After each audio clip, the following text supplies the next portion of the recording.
राजस्थान में मंत्री पद से बर्खास्त होने के बाद कांग्रेस विधायक राजेंद्र गुड़ा ने एक बार फिर अशोक गहलोत पर जमकर निशाना साधा है। गुड़ा ने कहा है कि अपनी बर्खास्तगी को लेकर वह विधानसभा में सीएम गहलोत से 1-to-1 जवाब मांगेंगे। उन्होंने एक बार फिर सीएम गहलोत को घेरते हुए कहा है कि प्रदेश में अराजकता का माहौल है और सीएम का इकबाल खत्म हुआ है। गुड़ा यही नहीं रुके, उन्होंने कहा है कि मुख्यमंत्री हाउस में आते नहीं हैं और न ही जवाब देते हैं। गुड़ा ने कहा कि जब तक सांस चलेगी बोलूंगा, चाहे मुझे जेल में ही क्यों न डाल दें। बिल्कुल सही कह रहे हैं वो। राजस्थान जो वीरों की धरती है, वहाँ इस तरह के अपराध, ये नेशनल क्राइम रिकॉर्ड ब्यूरो कहता है कि राजस्थान आज अपराधियों की शरण स्थली बन चुका है और महिला अपराध में नंबर 1 हो चुका है। 10 वर्ष से कम उम्र की बच्चियों के साथ जो होने लगे हैं दुष्कर्म, उनमें 2.7% वृद्धि हुई है इसी साल में, 2023 में ही। 15% से ज्यादा अपहरण की घटनाएं होने लगी हैं और अपराधियों का हब बन चुका है ये। राजेंद्र सिंह जी गुड़ा जब महिला अत्याचार की बात करते हैं तो इन्हें बर्खास्त कर दिया जाता है। अभी कुछ दिन पहले इन्होंने सरकार के अलाइनमेंट की बात भी की थी और भरे खुले मंच से इन्होंने कहा था कि राजस्थान वो प्रदेश है जहां हर काम के लिए 65% कामों के लिए पैसा देना पड़ता है। तो इस तरह की जो सच राजस्थान की सरकार को स्वीकार्य नहीं है, वो मंत्री जो सच बताते हैं, राजस्थान की सरकार की मतलब अयोग्यता हो गई है कांग्रेस में एक तरह से महिला अत्याचार के बारे में बात करना। इनके एक मंत्री सदन के पटल पर कहते हैं कि बलात्कार इसलिए होते हैं क्योंकि ये मर्दों का प्रदेश है, उस पर कोई किसी तरह की सफाई नहीं आती है, उनके खिलाफ कोई कार्रवाई नहीं होती है। और जो सच दिखाने की कोशिश करता है, और यही गुड़ा साहब है जिनके बच्चे के जन्मदिन पे मुख्यमंत्री जी गए थे और वहां जाकर इनकी पीठ थपथपा कर आए थे कि इनकी वजह से मेरी सरकार बची हुई है।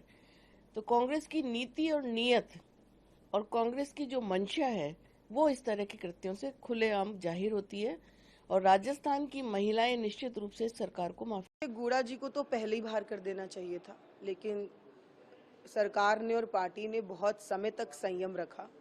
हमारे प्रभारी जनरल सेक्रेटरी इंचार्ज रंधावा जी ने भी समय समय पे उनको बहुत मौके दिए और पहले भी उन्होंने माता सीता के बारे में जो बयान दिया वो भी पार्टी को बर्दाश्त नहीं है।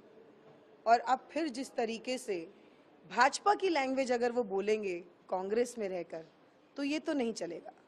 तो इसीलिए उनको इस बात का जवाब तो देना ही था। गुड़ा जी ये भी कह रहे हैं कि उन्होंने सच्चाई बोला और उनको आप लोगों ने पनिश कर दिया। मैंने आपको क्या कहा कि ये तो कदम बहुत पहले उठाना चाहिए था, उनको तो बहुत सारे मौके दे दिए गए। एक नहीं, वो सीरियल ऑफेंडर की तरह उन्होंने लगातार ऐसी टिप्पणियां करी हैं कि माता सीता तो खूबसूरत थी, इसीलिए भगवान राम जो है और रावण उनके पीछे थे।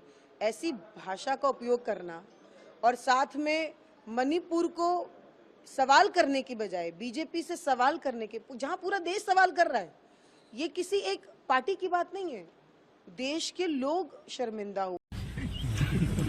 वो हाँ वो डालते मुझे मैं चाहता हूँ कि डाले जेल में, पब्लिक तो साथ रहेगी, पब्लिक के लिए लड़ता रहूंगा, मेरी तो फितरत है।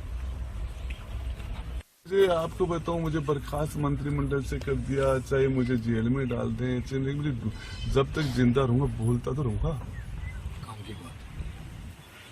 कभी भी एक दिन भी सरकार की बढ़ाई नहीं, मैं बोलता रहा हूँ, मंत्रिमंडल की मीटिंग में भी बोलता रहा हूँ, मैं विधानसभा में बोल रहा हूँ, उसका खामियाजा भी मैंने भुगता है। लेकिन मैं जब तक मेरे अंदर मेरे दिल धड़केगा मैं बोलूंगा, मेरा सांस चलेगा तब तक बोलूंगा।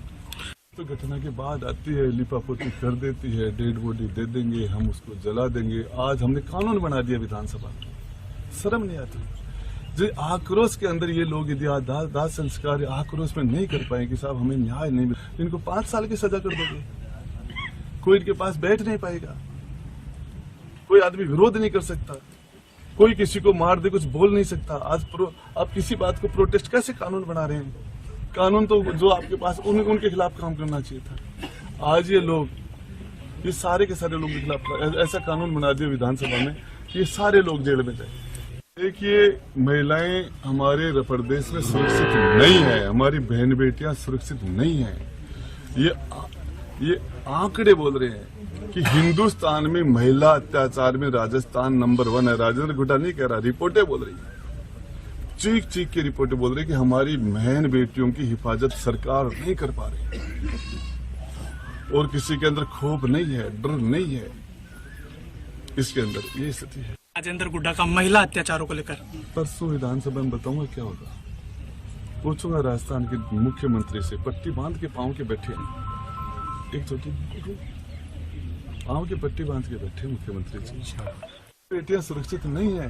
गहलोत साहब से मैं कहना चाह रहा हूँ, ये बात को वो इस मामले में सुधार करना चाहिए था, उनको इस ध्यान देना चाहिए। ऐसे एलिमेंट है, ऐसे अपराधी है, लेकिन इनको तो काम ही था। पुलिस को तो मंथली लेने के अलावा कोई काम ही नहीं बचा।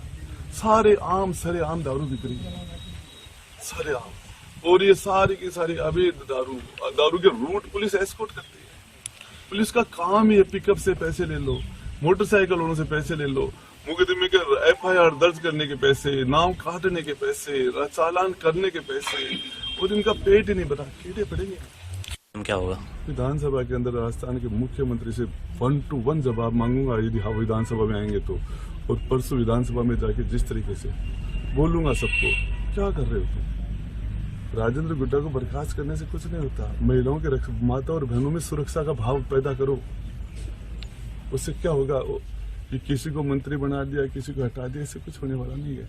हमारी बहन बेटियों में सुरक्षा का भाव होना चाहिए। ब्यूरो रिपोर्ट, टीम युवा सियासत न्यूज।